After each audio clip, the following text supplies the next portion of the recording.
नमस्कार, मेरा नाम गुरअमृत सिंह है। मैं अभी कक्षा 12वीं में पढ़ता हूँ। भवन विद्यालय का मैं छात्र हूँ। मैंने अपनी 10वीं क्लास सेंट ज़ेवियर्स चंडीगढ़ से करी है। मेरे आईसीएसई बोर्ड के अंदर 97% आए थे। मैंने बहुत सारे ओलंपियाड्स भी क्वालिफाई किए हैं, NSC GS, NTSC stage 2, KVPY in 11th class and the Olympiads of senior like IOQM, IOQA and IOQC। मैंने एलन ज्वाइन कर लिया था 7th क्लास में। मेरे को सेंट ज़ेवियर से ही पता लगा था एलन के बारे में टैलेंट एक्स के द्वारा। एलन के अंदर सारी टीचर्स ने मेरे पर बहुत फोकस किया। अलग से हमें 11th क्लास का 8th क्लास में पढ़ाना चालू भी कर दिया। उसके बाद हमने ओलंपियाड्स के लिए पढ़ा, JSO के लिए। 10th क्लास में हमें IIT डिवीज़न के अंदर शिफ्ट कर दिया था। वहाँ पर हमें आगे के 3 साल की पढ़ाई कराई जेई के लिए 11th और 12th क्लास में। लॉकडाउन के दौरान मेरे को थोड़ा बहुत डीमोटिवेशन स्टार्टिंग हुआ, पर मेरे टीचर्स ने अच्छी तरह संभाल लिया सब कुछ। हमारी ऑनलाइन क्लासेस भी चालू हो गई थी अप्रैल के स्टार्टिंग में, इसलिए ज़्यादा प्रॉब्लम भी नहीं मेरे को फेस करनी पड़ी। सारे टीचर्स ऑनलाइन हमेशा हमारे लिए अवेलेबल रहते थे। कभी भी उन्हें व्हाट्सएप पर डाउट भेजो तो वो जवाब दे देते थे 3 घंटे के अंदर अंदर, तो उससे हेल्प मेरे को बहुत ज़्यादा मिली। अगर सब्जेक्ट ओरिएंटेड बात करें तो सबसे पहले फ़िज़िक्स में सबसे पहले मैंने NCERT करी। NCERT के बाद सर ने अपने मेरे को कोई क्वेश्चन दिए करने के लिए, मैंने वो करे। फ्रीडम 75 आजादी की 75वीं वर्षगांठ पर एक बेहद खास discount. JEE Main crash course केवल 999 रुपए में। अधिक जानकारी के लिए विजिट करें prime.dktindia.in। कुछ टॉपिक्स हैं जैसे रोटेशनल डायनामिक्स और इलेक्ट्रोस्टैटिक्स, उसके अंदर IE रुडोफ के में मैंने क्वेश्चन करे। SC वर्मा भी सर ने रेफ़र करी थी, वो मैंने हर चैप्टर की करी, उसके सारे डाउट्स भी सर से क्लियर करे। फिज़िक्स की सॉल्विंग जैसे कि मैंने कहा कि सर नहीं करवाई, पास्ट ईयर पेपर्स भी मैंने करे जेई मेन के। अभी केमिस्ट्री के अंदर 3 पार्ट्स होते हैं, फिजिकल केमिस्ट्री, इनऑर्गेनिक केमिस्ट्री और ऑर्गेनिक केमिस्ट्री। फिजिकल केमिस्ट्री में NCERT करनी तो सबसे ज़रूरी है, उसके बैक एक्सरसाइजेस और NCERT एग्जाम्पलर, ये तीनों चीज़ें मैंने करी। फिर जो सर ने अपने फिर से क्वेश्चन दिए मैंने वो सारे करे, डाउट सारे लिए अपने। स्कूल के अंदर भी टीचर ने मेरे को हेल्प करी इसके अंदर। इनऑर्गेनिक केमिस्ट्री के अंदर NCERT की लाइंस अच्छी तरह याद होनी चाहिए, क्योंकि उसी पे क्वेश्चन सीधा उठ के आ जाते हैं। इनऑर्गेनिक केमिस्ट्री के लिए और कुछ करने की वैसे ज़रूरत नहीं होती, NCERT काफ़ी होती है। जो सर कहें बाकी वो कर सकते हैं। ऑर्गेनिक केमिस्ट्री में सबसे इम्पॉर्टेंट होते हैं मैकेनिज़म्स याद करने मुश्किल होते हैं, पर हमें सर ने इस तरह मैकेनिज़म्स पढ़ाए थे कि सब माइंड के अंदर अपने आप ही सेट हो गए। पूरा अभी मैप पूरा बना हुआ कि ये अगर आएगा रिएजेंट तो ये होगा इसके कारण, तो ऐसा सर ने हमें पढ़ाया। इसके अंदर भी NCERT करनी सबसे इम्पॉर्टेंट है। एग्जाम्पलर मैंने कुछ चैप्टर्स की करी और बाहर के मैंने इसमें भी कोई बुक नहीं ली। इसके बाद अगर मैथ्स में देखें तो मैथ्स के अंदर पास्ट ईयर पेपर्स करने बहुत इंपॉर्टेंट है। पास्ट ईयर पेपर से कितने क्वेश्चन उठ के आ जाते हैं। इस बार जेई मेंस में भी कितने पास्ट ईयर क्वेश्चन आए एडवांस के। सर ने मेरे को सबसे पहले अपने क्वेश्चन करवाए, फिर सर ने मेरे को पास्ट ईयर के क्वेश्चन भी कुछ करवाए, फिर उसके बाद मैंने NCERT करी। मैथ्स के अंदर अगर बाहर से कोई बुक अगर प्रेफर करेंगे या और भी कोई सब्जेक्ट में अगर खुद से अगर करने की सोचेंगे तो उसका उतना बेनिफिट नहीं होगा। अब इसके बाद मेरे को 12th के बोर्ड्स भी देने हैं और जेई एडवांस भी करना है। जेई एडवांस के अंदर 11th 12th दोनों पूछे आते हैं, तो 11th भी अच्छी तरह आनी चाहिए। उसके लिए 11th पहले से ही फोकस कर लेनी चाहिए थी 11th क्लास में। अगर नहीं भी करी तो भी अभी टाइम है। कुछ चैप्टर्स इंपॉर्टेंट है जैसे रोटेशनल डायनामिक्स फिज़िक्स में है, मैथ्स के अंदर कोनिक सेक्शंस हैं, और इनऑर्गेनिक केमिस्ट्री के अंदर ब्लॉक केमिस्ट्री सबसे इंपॉर्टेंट होती है। उससे क्वेश्चन आते ही हैं और वो क्वेश्चन भी बहुत आसान होते हैं अगर सारे फार्मूलाज हमें आते हो। मैथ्स के अंदर जितने भी कोनिक्स के हैं, टेंजेंट के फार्मूला या नॉर्मल के, वो बहुत ज़्यादा पूछे आते हैं। रोटेशनल डायनामिक्स के अंदर भी फार्मूलाज पते होने चाहिए जितने भी हैं। इसके बाद अब मेरा एम है कि मैं IIT बॉम्बे में कंप्यूटर साइंस इंजीनियरिंग करूं। सोशल मीडिया जैसे कि इंस्टाग्राम और फेसबुक पे मैं एक्टिव नहीं था पिछले 2 साल से। उससे पहले मैंने सिर्फ अकाउंट ही बनाया था, यूज़ नहीं किया था। व्हाट्सएप में यूज़ करता था अपने फ्रेंड से बात करने के लिए या फिर अपने टीचर से क्वेश्चन पूछने के लिए। और पेपर में जाने से पहले कभी भी कोई एक्सपेक्टेशन इतनी ना रखा करो कि मेरे इतने मार्क्स आएंगे। पेपर के ऊपर डिपेंड करता है, क्योंकि अगर पेपर बहुत आसान आ जाता है तो हम उससे ज़्यादा भी ला सकते हैं नंबर। कभी कभार ऐसा होता है पेपर मुश्किल हो जाता है तो वो सबके लिए मुश्किल होता है। ऐसा नहीं है कि हमें मुश्किल लग रहा है तो किसी और को नहीं लग रहा होगा, ये सोच के साथ हमेशा जाना चाहिए। कभी ऐसा नहीं रखना चाहिए कि हम चलो 80% मार्क्स आ जाएंगे, 100% आ जाएंगे। जितना हम कर सके अपने आप से उतना करना चाहिए। मेरा नाम अनंत किडाम्बी है और मैं अभी क्लास 12 में पढ़ता हूँ पुणे इंटरनेशनल स्कूल में। मेरा जेई मेन में 100% आया है और मैं आज डीकेपी पर अपना स्ट्रेटेजी बताऊंगा। अभी मैं जेई के प्रिपरेशन के लिए एलन करियर इंस्टीट्यूट में पढ़ता हूँ। मैंने एलन 8th स्टैंडर्ड में ज्वाइन किया था, मेनली ओलंपियाड के प्रिपरेशन के लिए, और 11th 12th में ज़्यादा मैंने जेई पर फोकस किया था। और 11th में मेरा केवीपीवाई में 33rd रैंक था और ओलंपियाड मैंने 8th और 9th में NSCJS क्लियर किया था, 10th में NSCA क्लियर किया था और 11th में NSCP, NSCA और INPHO क्लियर किया था। मेरे टोटल मार्क्स 281 है। फिजिक्स में 90, केमिस्ट्री में 91 और मैथ्स में 100। फिजिक्स के प्रिपरेशन के लिए मैंने मेंस के पहले तो जो मेन स्पेसिफिक टॉपिक्स है जैसे कि डैम्प्ड ऑसिलेशंस और कम्युनिकेशन सिस्टम, सेमीकंडक्टर, ये सब थरली एनसीईआरटी में से पढ़े और पास्ट ईयर क्वेश्चंस जो थे वो सारे सॉल्व किए थे और सिर्फ एनसीईआरटी पे मेनली रिलाई किया था मैंने, और जो भी पुराने पास्ट ईयर क्वेश्चंस है वो सब सॉल्व किए थे फिजिक्स में। केमिस्ट्री में भी मैंने पास्ट ईयर क्वेश्चन सारे सॉल्व कर दिए थे सारे चैप्टर्स के, और एनसीईआरटी पर फोकस किया था केमिस्ट्री में भी मेजरली। जो भी फैक्ट्स एनसीईआरटी में दिए थे वो सब याद रखने की कोशिश की, और जो भी पास्ट ईयर क्वेश्चंस में मेनली जिस टॉपिक्स पर उन्होंने ज़्यादा क्वेश्चन पूछे हैं वो सब पे ज़्यादा फोकस किया था। इम्पॉर्टेंट टॉपिक्स जो ऑर्गेनिक केमिस्ट्री में तो सारे ही है इम्पोर्टेंट, और केमिस्ट्री इन एवरीडे लाइफ जो है उसके सारे स्ट्रक्चर्स याद कर दिए थे मैंने मेंस के पहले। वो इस साल पूछे नहीं थे लेकिन पिछले साल सब उन पे क्वेश्चन आए थे, इसीलिए वो सब याद कर दिए थे मैंने। और मतलब केमिस्ट्री में तो सारे इम्पोर्टेंट है चैप्टर्स, ऐसे तो कोई है नहीं कि ज़्यादा इम्पोर्टेंट हो। मैंने रेफरेंस बुक्स को यूज़ नहीं किए थे, मैंने सिर्फ एनसीईआरटी पढ़ा था और पास्ट ईयर क्वेश्चन सारे सॉल्व कर दिए थे। उससे मुझे फील आ गया था कि और किसी बुक की ज़रूरत नहीं है क्योंकि सब कुछ एनसीईआरटी में से ही आता है। और ऑर्गेनिक में वो थोड़ा सा एनसीईआरटी के बाहर का भी पूछ लेते हैं कभी कभी, तो इसीलिए उसमें थोड़ा सा MS चौहान सॉल्व किया था मैंने। फॉरेन ऑथर्स का कोई बुक का कुछ ज़रूरत लगा नहीं मुझे, वो सिर्फ एडवांस के लिए यूज होता है। फिजिकल और इनऑर्गेनिक केमिस्ट्री में भी मैंने बस पास्ट ईयर क्वेश्चन सॉल्व किए थे और एनसीईआरटी पढ़ा था उसमें भी सारे चैप्टर में। अब मैं मैथ्स में बताऊंगा कि मैंने कैसे प्रिपेयर किया था, और मैथ्स में मेरे 100% मार्क्स आए थे और इसमें मैंने बहुत सारा प्रैक्टिस किया था पास्ट ईयर क्वेश्चंस और जो मॉक टेस्ट है वो सब देखे, क्योंकि इसमें सिली मिस्टेक के चांसेस ज़्यादा होते हैं। क्वेश्चन का लेवल इजी होता है लेकिन सिली मिस्टेक ज़्यादा हो जाते हैं, इसीलिए प्रैक्टिस करना इसमें थोड़ा एसेंशियल है। तो बस मैं बहुत सारे क्वेश्चन सॉल्व करके गया था मैथ्स में।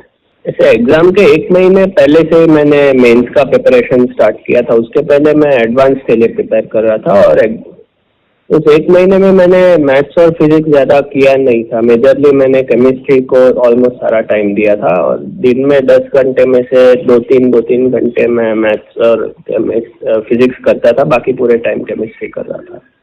एग्जामिनेशन हॉल में मेरा स्ट्रैटेजी ये था कि पहले 1 घंटे में फिजिक्स और केमिस्ट्री अटेम्प्ट करना है, फिर 1 घंटे में मैथ्स अटेम्प्ट करना है और लास्ट 1 आवर में पूरा पेपर रीचेक करना है। यही स्ट्रैटेजी मैं पहले भी मॉक टेस्ट में भी यही फॉलो कर रहा था और एग्जाम में भी यही किया था। अराउंड 10 घंटे रोज पढ़ता था और एग्जाम के 1 महीने पहले अराउंड हमारे क्लासेस बंद हो गए थे तो खुद से पढ़ने का टाइम मिला था हमको, और अराउंड 45 मिनट्स में एक्सरसाइज करता था दिन में, और सोशल मीडिया यूज़ नहीं कर रहा था मैं, उसमें से कुछ भी उसमें टाइम नहीं देता था, और अराउंड 1 आवर रिलैक्स करता था ऐसे ही। फ्रीडम 75 आजादी की 75वीं वर्षगांठ पर एक बेहद खास discount. JEE Main crash course केवल 999 रुपए में। अधिक जानकारी के लिए विजिट करें prime.dktindia.in। रिविजन स्ट्रेटेजी केमिस्ट्री में ये था कि बस एनसीईआरटी पढ़ो और उसके जो भी मेन लाइन्स है उन सबको अंडरलाइन करता था, और दूसरे बार जब पढ़ूँ तो सिर्फ वही पढ़ता था, ताकि उसमें टाइम सिग्निफिकेंटली कम लगता था फिर। और जो पहले पेज है उस पर मैं सारे इम्पोर्टेंट पॉइंट्स लिख देता था, जो भी मेरे को लगे कि याद नहीं रहेंगे वैसे वाले, और उसको बार बार रिवाइज करता था। हाँ, मुझसे जो मिस्टेक्स हुई एग्ज़ाम में मैं उसके बारे में बात करूँगा। एक तो यह है कि एग्ज़ाम के पहले मुझे लगता था कि जो फिजिकल केमिस्ट्री के थोड़े टॉपिक्स है, जैसे थर्मोडायनेमिक्स है और इलेक्ट्रोकेमिस्ट्री है, उन सब पे मैंने ज़्यादा ध्यान नहीं दिया था, क्योंकि मुझे लगा उनसे वैसे भी न्यूमेरिकली आने वाले हैं। लेकिन फिर एंड में एग्ज़ाम में क्या हुआ कि उसमें थोड़े से सिली मिस्टेक्स हो गए थे। तो एग्ज़ाम के पहले ऐसे कुछ भी टॉपिक को मतलब थोड़ा सा तो टच में होना चाहिए उनके साथ, नहीं तो सिली मिस्टेक्स फिर अवॉइड नहीं हो पाते। तो मतलब सारे टॉपिक एटलीस्ट 10 क्वेश्चन जितने हैं उसके पहले एक वीक में सॉल्व कर देने चाहिए, ताकि थोड़ा टच में रहे हम लोग। हेलो, मैं प्रवर कटारिया हूँ। मैंने जेई 2021 फेब्रुअरी अटेम्प्ट में 100 परसेंटाइल हासिल किया है। मैंने और भी कुछ एग्जाम्स डाले हैं, जैसे मैथ्स ओलंपियाड, KVPY, NTLC आदि। और मैं अपनी कुछ स्ट्रैटेजी इधर दिल्ली नॉलेज ट्रैक पे डिस्कस करना चाहूँगा। और मैं बताना चाहूँगा कुछ सबके लिए अलग अलग कुछ स्ट्रॉन्ग और वीक पॉइंट्स होते हैं। किसी का मैथमेटिक्स हो सकता है, किसी का केमिस्ट्री, किसी का फिजिक्स। तो आखिरी समय में उस पर ज़्यादा टाइम डिवोट करना बहुत ज़रूरी होता है, क्योंकि नहीं तो हम अपने इंटरेस्ट के वजह से सिर्फ अपने स्ट्रॉन्ग टॉपिक्स को पढ़ते रहते हैं और वीक टॉपिक्स को इग्नोर कर देते हैं। तो वो पढ़ना बहुत इंपॉर्टेंट है। और जेई मेन से पहले इंपॉर्टेंट है उसके प्रीवियस ईयर क्वेश्चंस करना, वो क्योंकि आप जान जाएंगे कि वो आपसे कैसा आंसर चाहता है, मतलब क्या पूछ सकता है, कहाँ तक पूछ सकता है, और मतलब वो कैसा आपसे आंसर निकलवाना चाहता है, ताकि आप थोड़ा फ्लुएंट हो जाए, मतलब कि जेई के पेपर करते करते, और आपको पैनिक ना फील हो जब आप असली पेपर देने जाए। आकाश वालों ने मेरी इसमें बहुत हेल्प करी है कि उनके जो बुक्स होती थी उसमें रिलायबल कंटेंट होता था, मतलब कि सही होता था, और उसके क्वेश्चंस भी सही होते थे, और उसमें कंप्लीट भी होता था कि आपको ज़्यादा और किसी बुक्स पे ना डाइवर्ट करना पड़े अपना ध्यान। और उनके टेस्ट सीरीज कोई भी एक ज्वाइन करना बहुत बेनिफिशियल होता है, मतलब इनिशियल टाइम में, ताकि आपको वीकली बेसिस पे अपनी परफॉर्मेंस का पता लगता रहे कि किस टॉपिक में वीक है, किस टॉपिक में स्ट्रांग, और उसी तरह से इम्प्रूव करता रहे। और एक और चीज कि टेस्ट से पहले पढ़ना बहुत इंपॉर्टेंट होता है, इन द सेंस कि जो हम पहले अपने मन से जब पढ़ते हैं तो इतना एफिशिएंट नहीं पढ़ पाते, लेकिन जब टेस्ट को ध्यान में रख के पढ़ते हैं, चाहे वो सिर्फ 2 हफ्ते के लिए डेडिकेटेड हो या 3 हफ्ते, जैसे जेई मेन से 2 हफ्ते पहले मैंने सिर्फ जेई मेन पे ही ध्यान देना शुरू कर दिया था, तो उसमें एफिशिएंसी आपकी दुगनी तिगनी हो जाती है। और मैं बुक्स शेयर करना चाहूंगा, बुक्स के नाम। फिजिक्स में मतलब इन तीनों में मेरे आकाश के मॉड्यूल्स तो हैं ही इंक्लूडेड, मैं उनके अलावा एक्सटर्नल बुक्स बताना चाहूंगा। फिजिक्स में जैसे ऑलमोस्ट सभी जानते हैं HC वर्मा करके एक बुक आती है, उसके कंसेप्ट बहुत अच्छे लिखे गए हैं। मैंने हालांकि उसके सब्जेक्टिव प्रॉब्लम सारे नहीं किए, पर मैंने उसके कुछ कुछ टॉपिक्स की जो मेरे को लगता था कि मेरे को समझ नहीं अच्छे, तो मैं उसकी थ्योरी पढ़ देता था HC वर्मा से। फिर फिजिक्स में वॉल्यूम 1 वॉल्यूम 2 मतलब वो कंप्लीट है, HC वर्मा सफिशिएंट है।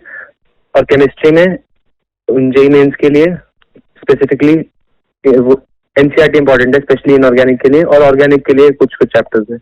फिजिकल के लिए भी मैंने पढ़ी थी वो, मतलब लेकिन जब हमारे क्लास में चल रहा था तब उसी के साथ साथ पढ़ी थी, ऐसे जेई मेन से पहले नहीं पढ़ी थी जस्ट। और केमिस्ट्री में कुछ और टॉपिक्स हैं जो कि मतलब बहुत इंपॉर्टेंट है जेई मेन के लिए, जिससे हर बार क्वेश्चन आता है, ऐसा बोलते थे, और इस बार भी आया था मेरी शिफ्ट में तो कम से कम, जो कि बायोमोलिक्यूल्स, पॉलीमर्स और केमिस्ट्री इन एवरीडे लाइफ। मतलब ये मैं इनको अब मेरे को तो इजी नहीं लगे थे, पर ये वैसे हैं कि मतलब अगर आपके पास कोई पहले बैकग्राउंड नॉलेज ना हो खास, तब भी आप इनको जल्दी से कर सकते हैं। पर इन्हें याद करने का ज्यादा होता है, तो आप कुछ टूल भी यूज कर सकते हैं, जैसे एक ऐप आता है फ्लैश कार्ड, एंकी फ्लैश कार्ड करके, तो वो रेगुलर आप बार बार जब उसको देखेंगे तो आपको याद हो जाएगा। तो आपको मतलब स्पेस टाइम में आपको बार बार फ्लैश करेगा वो वही इंफॉर्मेशन, तो आपको वो जल्द याद करने में हेल्प कर सकता है। और भी मैं केमिस्ट्री में हेल्प करने वो बताना चाहूँगा। ऑर्गेनिक के लिए तो मैंने जेई मेन के लिए कुछ खास नहीं पढ़ा था, क्योंकि जेई मेन से दो तीन हफ्ते पहले केवीपीवाई का टेस्ट था और उसके लिए मैंने ऑर्गेनिक पढ़ी थी। तो आप वो भी कर सकते हैं। जैसे ऑर्गेनिक के अगर आपको कुछ अच्छे क्वेश्चन चाहिए, मतलब जो शायद एनसीईआरटी में ना हो, तो आप केवीपीवाई के पुराने प्रीवियस ईयर के पेपर देख सकते हैं, जेई एडवांस के प्रीवियस ईयर के क्वेश्चन देख सकते हैं।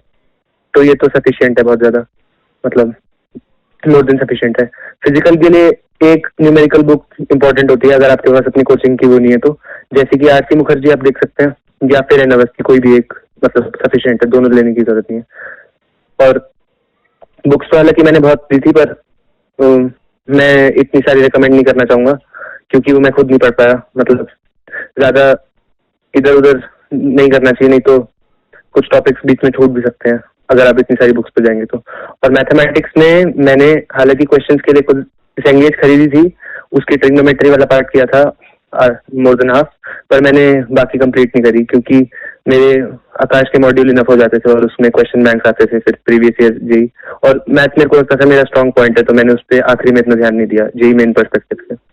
फिर भी जेई मेन के लिए मैं स्पेसिफिक बताऊं तो प्रीवियस ईयर क्वेश्चन तीनों सब्जेक्ट्स के बहुत इंपॉर्टेंट है, क्योंकि वो एक रिलायबल क्वेश्चन बैंक भी है और आपको पता भी लग जाएगा कि कैसा पेपर आने वाला है। ऐसी फिजिक्स में कुछ इंपॉर्टेंट टॉपिक्स हैं जो जेई मेन के एक्सक्लूसिव, जैसे सेमीकंडक्टर्स और कम्युनिकेशन सिस्टम। मेरे शिफ्ट में कम्युनिकेशन से क्वेश्चन नहीं आया था, पर सेमीकंडक्टर से एक दो आए थे, तो उसको भी देख लेना चाहिए। और मैथमेटिक्स में इन जनरल कोई इंपॉर्टेंट टॉपिक मैं बोलूँ तो मैथमेटिक्स मतलब आपकी मैनिपुलेशन पावर थोड़ी अच्छी होनी चाहिए, कि ताकि आप मतलब उन इक्वेशन से फाइनल आंसर तक पहुंच पाए जल्दी से, आपको मतलब ज्यादा सोचना ना पड़े कि कैसे करूं, क्या करना है। और मैथमेटिक्स के कुछ स्पेसिफिक टॉपिक्स हैं, वैसे स्टैटिस्टिक्स और मैथमेटिकल रीजनिंग, जिनसे एक एक क्वेश्चन एक्सपेक्ट किया जाता है। और मैं दिन में मतलब जब मैंने 11th में शुरू हुआ था, तो मैं अपना 10th का वो लेके माइंडसेट लेके चल रहा था, तो मैं सिर्फ क्लास में पढ़ता था और क्लास के बाद ज्यादा नहीं पढ़ता था, सेल्फ स्टडी, जो कि 11th के लेट, मतलब जब 11th मिड क्रॉस हो गया तब मेरे को थोड़ा बहुत रियलाइज होना शुरू हुआ। तो मैंने फिर धीरे धीरे कोप अप करना शुरू किया। फिर कोविड आ गया तो मोटिवेशन नेचुरली थोड़ा लो हो गया कि अभी नहीं पढ़ेंगे, मतलब 1 महीने बाद जब खुलेगा तब पढ़ना शुरू करेंगे अच्छे से। तो इसमें मेरे फैमिली ने मेरे को बहुत सपोर्ट किया, मेरे दादा दादी, मम्मी पापा और नानू। और फिर तो फिर मैंने कोविड में जब पढ़ना शुरू किया तो ऑनलाइन में मेरे को ज्यादा कुछ ट्रबल नहीं हुई, क्योंकि मतलब एक बेसिक फोन या लैपटॉप पीसी जो भी एक होना चाहिए, मतलब उसके बाद ज्यादा दिक्कत नहीं होती। कोचिंग में अगर कोई नई एनरोल्ड है तो यूट्यूब पे भी बहुत अच्छे सोर्सेज मिल जाते हैं। जैसे मैंने कुछ टॉपिक्स के लिए 1-2 सोर्स फॉलो किए थे, जैसे फिजिक्स वाला करके एक यूट्यूब चैनल है वो, और एटीपी स्टार करके एक यूट्यूब चैनल है, उससे भी मैंने कुछ टॉपिक्स देखे थे, जैसे कि कम्युनिकेशन और सेमीकंडक्टर्स। फिर और फिर जब मैंने मतलब 11th में एवरेज मेरा 6 आवर्स में स्टडी करता था एक दिन में अगर, तो मैंने 12th में थोड़ा इंक्रीज करके, क्योंकि एग्जाम का स्ट्रेस होता है और फिर परफॉर्म करने की भी वो बर्डन रहता है, या बर्डन नहीं मतलब इम्पोर्टेंस रहती है कि करना है, तो फिर उसके लिए मेरा 12th में एवरेज 10 आवर्स आ गया होगा। 12th में 10 आवर्स एवरेज पढ़ लेता था मैं एक दिन में। और मेरी हॉबीज में मतलब मेरे को मूवीज देखना अच्छा लगता था, जो कि मैंने लास्ट के 2 मंथ्स में ड्रॉप कर दिया था, क्योंकि जेई मेन के अलावा और भी मेरे को एग्जाम देने थे, जैसे IOQ मतलब ओलंपियाड्स, KVPY, वो दोनों। मतलब अभी IOQ का रिजल्ट आया, उसमें तो पार्ट 1 मेरा क्वालिफाई हो गया। और मैं कुछ गलतियां बताना चाहूंगा कि मतलब अगर आप स्पेसिफिकली जेई मेन फोकस्ड है तो एनसीईआरटी नेसेसरी है, पर कुछ मतलब काफी हद तक वो मतलब केमिस्ट्री के लिए नेसेसरी और सफिशिएंट ऑलमोस्ट दोनों है, पर फिजिक्स और मैथ्स के लिए वो सफिशिएंट नहीं, क्योंकि अगर आपको प्रॉब्लम सॉल्विंग स्किल्स नहीं आएंगी तो सिर्फ थ्योरी सिर्फ थ्योरी से भी इतना काम नहीं बनता। तो आपको मतलब रेगुलर प्रैक्टिस करनी चाहिए। और कुछ गलतियां ये हो सकती हैं कि मतलब इस पूरे इतने लंबे टाइम में कोई बोर हो सकता है कि, और या उसको पढ़ने का मन नहीं करे, मन हट जाए।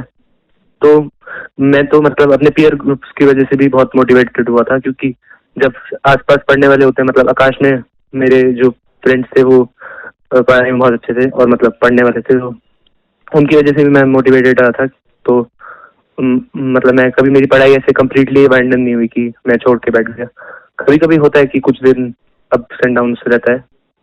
हाँ, अगर कोई कोचिंग में एनरोल नहीं है तो आपको रेगुलर क्वेश्चन अटेम्प्ट करते रहने चाहिए, क्योंकि आपका वो एक बस मतलब लोअर पॉइंट हो सकता है कि आप क्वेश्चन इतने प्रैक्टिस ना कर पाए। तो उसके लिए आपको कोई एक अच्छी बुक्स ढूंढ लेनी चाहिए ताकि आपकी प्रैक्टिस कंसिस्टेंट रहे पूरे थ्रू आउट।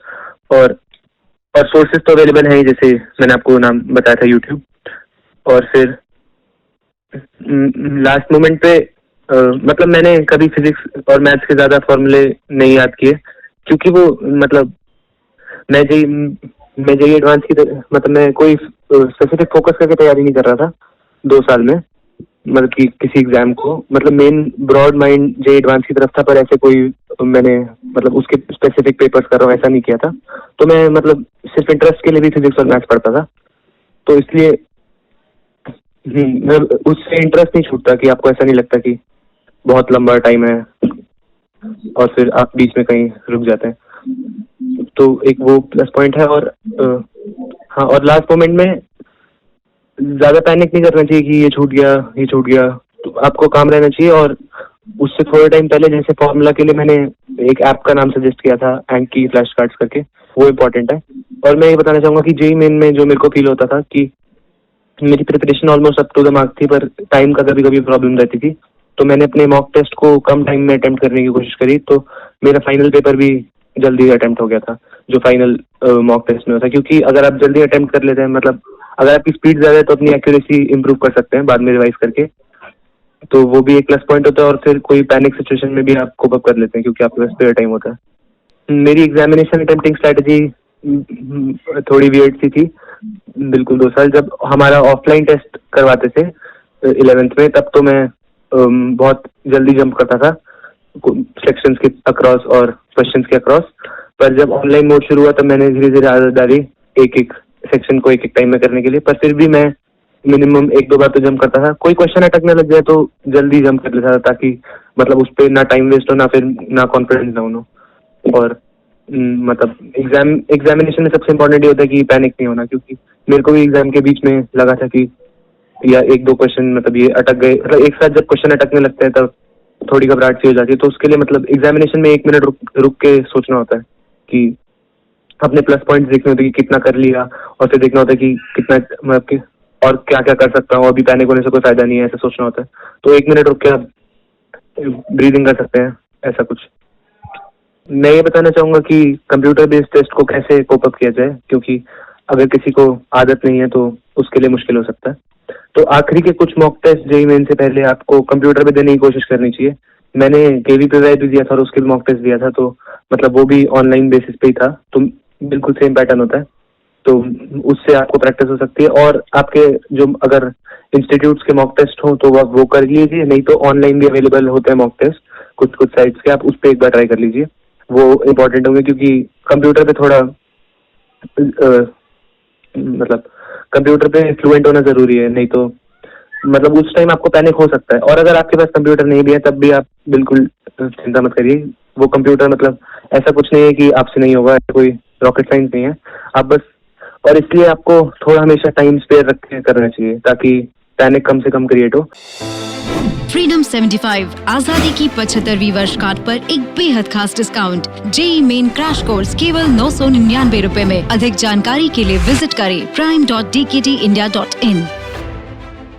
मैंने जैसे जब मैंने मॉक टेस्ट दिए थे, तो मैं सोचता था, मतलब मैं कोशिश करता था कि मेरे 2 hours 30 minutes में पेपर कंप्लीट हो जाए, ताकि 30 मिनट्स रिवाइज के लिए रहे। और असली पेपर में अगर 30 मिनट्स में कुछ मतलब हो सकता है मेरी गाड़ी पंचर हो जाए या फिर कुछ भी लेट पहुंचूं सेंटर पे, तो उस वजह से भी थोड़ा स्पेयर टाइम रहे, ताकि मेरे को पैनिक कम हो जाए। तो मैंने असली पेपर भी 2 hours 20 minutes 2 hours 15 minutes में कंप्लीट कर लिया था। और मैंने आखिरी के 30-40 मिनट्स रिवाइज करने की कोशिश करी थी। उसमें मेरे को 1-2 गलतियां भी पता लगी थी, जिससे मैं थोड़ा और नर्वस हो गया था कि और भी बहुत सारी गलतियां हो सकती हैं, लेकिन नहीं निकली फॉर्चुनेटली। तो मैंने पहले पेपर के दौरान पहले फिजिक्स अटेम्प्ट करी थी 10 क्वेश्चन। फिर क्योंकि उसमें एक न्यूमेरिकल बीच में 1-2 बीच में लॉन्ग कैलकुलेशन के न्यूमेरिकल आ गए थे, तो मैंने फिजिक्स स्किप करके केमिस्ट्री करना शुरू करी। केमिस्ट्री मेरी लकीली सारे मल्टी करेक्ट मतलब सारे MCQ टाइप 1 शॉट में मतलब हो गए, तो कुछ ही टाइम में मतलब 20 क्वेश्चन थे तो 25 मिनट्स में हो गए थे वो सारे। फिर मैंने मैथ्स करना शुरू किया, फिर मैंने मैथ्स और फिजिक्स के बीच में मतलब ऑलमोस्ट हर 15-20 मिनट में शफल किया, ताकि कोई क्वेश्चन अटके तो मैं जैसे मतलब 10th क्वेश्चन अटका तो मैं फिजिक्स पे चले जाता था और फिर सीधा मैथ्स में वापस 11th क्वेश्चन पे आता था, ताकि 10th क्वेश्चन आखिरी में देखूं जब सब कुछ हो जाए। फिर मैं ऐसे करता था और फिर मैंने न्यूमेरिकल आखिरी में अटेम्प्ट की, क्योंकि मैं न्यूमेरिकल में इतना मेरे को फ्लुएंट नहीं था, कि मेरे को लगता था कि इंटीजर में राउंड ऑफ और ये सब मेरे को मतलब बहुत सारी एम्बिगुअस सा लगता था कि कुछ भी हो सकता है, तो इसलिए मैंने न्यूमेरिकल आखिरी में अटेम्प्ट किए। पर इस बार हमारे पेपर में वो दे रखा था इंस्ट्रक्शन में कि न्यूमेरिकल भी इंटीजर टाइप ही होंगे, मतलब जो कि इंटीजर टाइप आंसर आएगा, उसका डेसिमल में आंसर नहीं आएगा, तो वो भी मतलब इंस्ट्रक्शन पढ़ना भी इंपॉर्टेंट होता है, ये मेरे को पहले नहीं पता था। मेरा अगला एम JEE एडवांस में अच्छी रैंक लाना है और मेरा सपना IIT बॉम्बे में CS करने का। All the best to everyone, और बिल्कुल पैनिक करने की जरूरत नहीं है इस पूरी ड्यूरेशन में। लोग आपसे अच्छे भी हैं बुरे भी हैं, तो आपको बस अपने को अपने से हर बार कम्पीट करना है, क्योंकि 10 लाख से कम्पीट करना तो फिर भी थोड़ा डर लगता है, लेकिन सिर्फ अपने मार्क्स से कम्पीट करना और हर बार अपने आप को इम्प्रूव करना थोड़ा सेल्फ सेटिस्फाइंग लगता है। Thank you.